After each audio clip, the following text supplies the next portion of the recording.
Hello everybody and welcome to Now MrG. Today we will be talking about how to analyze pictures. To structure our work, we will follow the typical essay structure. First, we need an interesting title. Then we need a clear introduction. After that, we need a well-organized main part consisting of a description, an interpretation and an evaluation. And finally, we need a profound conclusion. Let's get going. Once you have thought of an interesting title, it is time to plan a clear introduction. A clear introduction must include the title of the picture, of course. Also, you want to talk about the subject. Here, you want to answer the question, what does the picture show? Then, you want to talk about the theme. Here, you want to answer the question, what does the picture say? The question would be, what message you, in particular, or the viewers in general, might understand when looking at the picture. Of course, you need to mention the artist, the time and the place, when the picture was created and where the picture was created. And finally, you want to talk about the first impressions the viewers in general or you in particular might have when looking at the picture. Let us take a look at the first building block of our main part, the description. Here you describe the picture systematically and in detail. Imagine you are describing the picture to someone drawing the picture by hearing your description only. Ask yourself, what information is needed to explain the picture and the message? Watch your language. Use the present progressive to describe what people are doing in the picture, and use the simple present to describe the objects and the setting in the picture. There are three ways to describe a picture systematically. One way would be to start with the main object and describe it in detail. Then you would describe the background. This way is useful for pictures with one dominant image. Another way would be to start at the left of the picture and work your way across to the right, or the other way around. This way is useful for pictures with lots of activity. A third way would be to start at the top and work your way down to the bottom, or the other way around. This way is useful when the focus of interest moves towards the top or the bottom. Let us talk about the second building block of our main part, the interpretation. Here we would talk about the story and the message of the picture.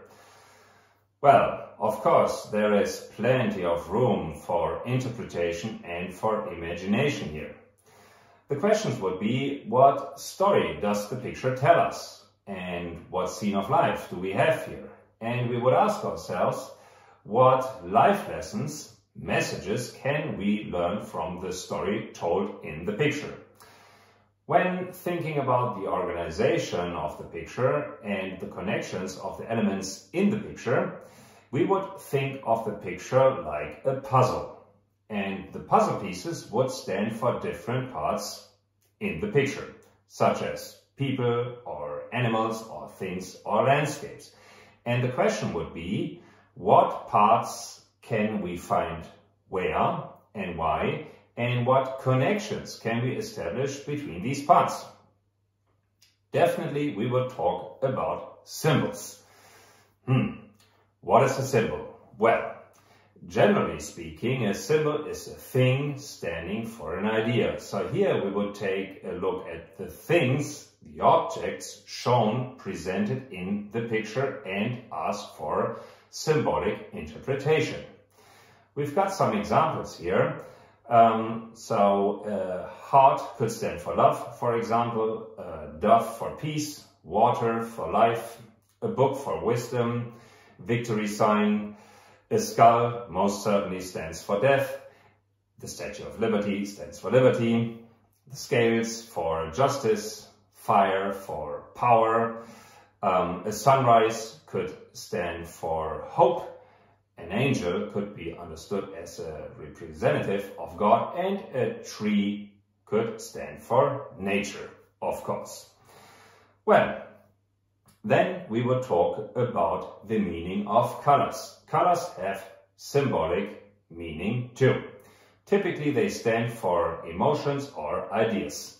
Here we would also talk about light effects, the difference between bright and dark colors. And we would talk about temperature, the difference between warm and cold colors. Finally, we would talk about the effect on the viewers. Here the question would be, how does the picture make you in particular, or the viewers in general, feel? For example, let us come to the third building block of our main part, the evaluation. Here you would compare different ways of understanding the picture. For example, if it is a historical picture, you would compare the historical understanding with the way of understanding the picture today. Also, you state whether the picture is effective in expressing its message and why you think so. Finally, you would give your personal opinion on the picture and say what meaning the picture has for you. The conclusion finishes our work. Here you would summarize the main points, you would give an outlook on further questions and ideas, and you would make suggestions of other interesting fields.